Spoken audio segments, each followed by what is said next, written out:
Several months back, I acquired the property I had always dreamed of owning. It's a serene haven nestled on the fringes of a quaint town, sufficiently distant from the hustle and bustle to provide tranquility, yet close enough to avoid complete seclusion. My home is perched atop a hill, accessible via a lengthy private driveway that meanders through the surrounding woods. By private, I truly mean private. The property is entirely mine, maintained by me, and clearly marked with a large private property sign at the entrance. This clarity was a major factor in my decision to purchase the land.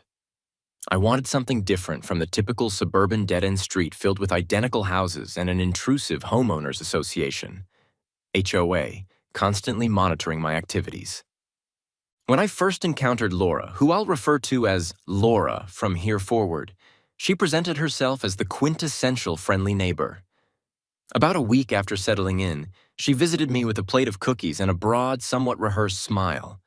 You know the type, the smile that seems a tad too wide and slightly forced. "I just wanted to welcome you to the neighborhood," she said cheerfully. "I'm Laura, the HOA president. Let me know if you ever need anything." I responded politely, thanking her for the cookies, which were clearly store-bought and a bit stale, and engaged in some light conversation for a few minutes. Laura was quite inquisitive, asking about my job, my reasons for choosing this area, and whether I lived alone. At the time, I didn't find it particularly unusual. People in small towns tend to be curious, don't they? Laura then pointed towards the entrance. "Oh, maintaining that road by yourself must be quite a burden. Have you considered letting the HOA handle it? It would make things so much easier for you." And I courteously informed her that I wasn't a member of the HOA and had no intentions of joining. The road was private, and I preferred it that way. She didn't press the issue, merely nodding as if she understood. However, there was something in her demeanor that I couldn't quite decipher, almost as if she was noting my response for future reference. In the ensuing weeks, Laura took it upon herself to be my overly friendly neighborhood guide. She would visit unexpectedly, bringing everything from muffins to gardening tips, and even handing out flyers about HOA meetings, which I wasn't involved in.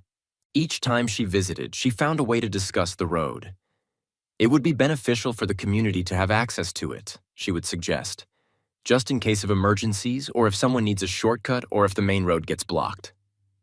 I remained steadfast yet polite. "I understand, but it's my private property. I'm not comfortable with that."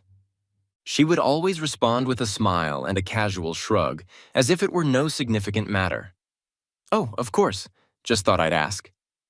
One Saturday, I noticed her standing at the entrance of my road alongside a couple of other HOA members. They were pointing towards the road and conversing, seemingly trying to appear nonchalant. Before we continue with the story, please consider subscribing to the channel. It's my dream to once reach 1,000 subscribers. Hope you can help me reach this dream. Now back to the story. When I approached to greet them, Laura immediately began discussing how the community was willing to cover the maintenance costs if I agreed to open the road for everyone's use. I declined once more. As I was returning to my house, I overheard one of the other HOA members mutter, "We'll figure something out." Things began to intensify from there. Initially, I found a letter in my mailbox from the HOA, despite not being a member. It wasn't official, just a typed request urging me to reconsider granting easement rights to the community for everyone's benefit. I discarded it. Subsequently, more HOA members were seen loitering near my property. One individual even had the nerve to drive into my driveway and then reverse, lingering for about 5 minutes, eyeing my house as if evaluating it. The breaking point arrived when Laura visited again, this time with a noticeably less friendly tone. "Michael," she addressed me, her voice sweet yet tinged with something sharper. "I really think you should reconsider. You don't want to make things difficult for yourself. The community needs that road." I stared at her, trying to understand her implications. Was that a veiled threat? I responded calmly but firmly. "I've been very clear. The road is private property. This conversation is over." She didn't argue, simply offering that same insincere smile before leaving. That evening, I posted a clear and polite message on the community forum. Hi everyone. Just to clarify, my private road is not HOA property and will remain closed to community use. Hope this clears up any confusion.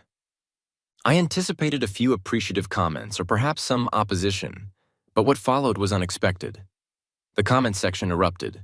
While some supported my stance, others reacted negatively. Wow, way to be selfish. This guy clearly doesn't care about anyone but himself. Why move here if you don't want to be part of the community? And, unsurprisingly, Laura added a passive-aggressive remark. While we respect Michael's decision, it's disappointing that he doesn't see the value in working together for everyone's benefit. We hope he reconsiders. I thought that would conclude the matter. I had made my position clear, and there was nothing more to add. However, strange occurrences began to surface.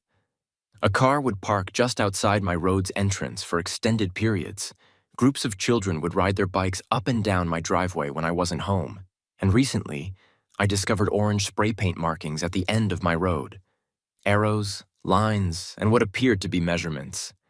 It became evident that Laura and her HOA colleagues were not going to let this go easily. After my forum post affirming the road's private status, I believed the issue would resolve, but the spray paint incidents proved otherwise. The following week brought more inexplicable inconveniences. Initially, my trash collection was disrupted. When I contacted the company, I learned they had been informed that my property was outside the HOA's jurisdiction. I was perplexed. The representative, Pamela from the HOA, casually mentioned that this was standard procedure. I had to provide official documents proving my property was never part of the HOA. They understood, but the situation left me feeling unsettled. Why was Laura interfering with my affairs, and to what extent would she go? Matters worsened a few days later when I returned home to find a flyer tucked under my door. At first glance, it seemed official with neatly formatted text and the HOA's letterhead. However, upon reading, I realized it was another subtle attempt to pressure me into relinquishing my road. The flyer stated, *** notice. The HOA is considering plans to improve community access for the safety and well-being of all residents. As part of this initiative, we are exploring easement opportunities for private roads in the area. We appreciate the cooperation of all neighbors to enhance our community's safety and efficiency. ***. Although not directly addressed to me, the timing and vague wording made it clear it was about my road. Determined to protect my property, I installed several security cameras, nothing extravagant, just enough to monitor the driveway and road entrance. It wasn't long before the cameras proved useful. One night around 11 p.m., I received a motion alert. Reviewing the footage, I saw two individuals in dark hoodies walking along the edge of my road with flashlights. Their faces were obscured, but they appeared to be measuring or marking something. One bent down and sprayed more orange paint on the gravel. I grabbed a flashlight, stepped outside, and made enough noise to alert them of my presence. They fled immediately, but I caught a glimpse of their vehicle, a black SUV with the HOA emblem on the rear windshield. I reported the incident to the police the following day, but without clear identification of the individuals, there was little they could do. Nonetheless, I filed the report as a precaution. Laura, unsurprisingly, acted completely unaware when I mentioned the incident. A few days later, while collecting my mail, she approached me with a smile and a wave, acting as if nothing had occurred. "Michael, how's everything going? Settling in all right?" "Fine," I replied tersely. However, I noticed fresh spray paint markings on my road the other night. "Any idea who might have done that?" I asked. Laura tilted her head, feigning innocence. "Oh no, that's terrible. I hope it wasn't the kids messing around. You know how they can be." I scrutinized her, trying to detect any signs of deceit. "Well, I caught two people on camera. One of them had an HOA sticker on their car." Laura didn't hesitate. "Oh, that's so strange. I'll bring it up at the next meeting. Maybe someone knows something." I didn't trust her for a moment, but what could I do? Accusing her directly without concrete evidence would make me seem paranoid. Then the parking issues began. Overnight, my private road transformed into an impromptu parking area for atop members. Initially, it was just a couple of cars turning around in my driveway, but soon they were regularly parking at the entrance and leaving their vehicles there for hours. On one occasion, I returned from errands only to find 3 SUVs blocking my road, preventing me from accessing my property. I went door to door to address the issue, but all the owners offered the same excuse. "Oh, we didn't realize it was a problem. There's just so little parking in the neighborhood." It was maddening, and I recognized the deliberate nature of their actions. They were trying to wear me down into compliance. The ultimate breaking point was receiving a letter from the HOA's lawyer. The letter asserted that the HOA had unanimously decided to pursue an easement on my road, citing the community's needs. It mentioned they were willing to compensate me for any inconvenience and strongly encouraged me to cooperate voluntarily to avoid further legal actions. I was furious. This was not a mere request. It was an implicit threat. I immediately contacted my own attorney. He assured me that the HOA had no legal standing to claim my road and advised me to meticulously document every interaction and incident. Following his advice, I began saving emails, recording conversations, and maintaining a detailed log of all suspicious activities. Despite my efforts, the situation did not improve. If anything, Laura and her associates became more audacious. Just last week, I noticed stakes and flags placed along the side of my road suggesting imminent construction. When I confronted Laura about it, she dismissed it with a laugh. "Oh, those must be a mistake. I'll look into it for you." "Mistake? Really?" I retorted. I had no idea what their true intentions were, but I was determined not to back down. This was my property, and I was prepared to defend it at every turn. A week after discovering the survey markers and additional spray paint, I awoke to the sound of machinery. Initially, I assumed a neighbor was conducting some work, like trimming trees or repairing a driveway. However, I quickly realized the noise was emanating from my own road. I donned a jacket and approached the entrance, only to find a construction crew with a small excavator parked beside my private property sign. 2 workers in bright orange vests were unloading tools, while another was marking the ground with spray paint. Taking a deep breath, I approached the man holding a clipboard and calmly asked, "What are you doing on my property?" He glanced at me as if I were the one at fault. "We're here to prepare for road work. It shouldn't take long." "Who hired you?" I pressed. He vaguely pointed towards the neighborhood. "The HOA. They said it's approved." "Approved by whom?" I demanded. After that, I had no choice but to send the crew away, informing them I would be contacting the police. It became clear to me that the HOA wouldn't cease their actions unless I took definitive steps to stop them. I reached out to my lawyer again, recounting the latest incident. He was immediately supportive, given the extensive documentation I had accumulated, including emails, videos, and the HOA lawyer's letter about community necessity. He advised that it was time to target their finances. The following day, I attended an HOA meeting without an invitation. Technically, as a non-member, I wasn't required to notify them or wait for an invitation. By then, I had exhausted my patience for cordial interactions. Laura, the orchestrator of this entire ordeal, was presiding over the meeting. She seemed taken aback by my presence, but quickly masked it with her usual forced smile. "Oh, Michael, how nice of you to join us. We were just discussing the illegal road work on my property," I interrupted, holding up my phone. "I have footage of your crew trespassing, copies of every letter you've sent me, and a police report ready to file. Explain to the group how you thought this was a good idea." Laura began to speak, but another HOA member, Mark, interjected first. "We believed we were acting in the community's best interest." "What's best for the community?" I echoed. "Mark, my property isn't part of the HOA.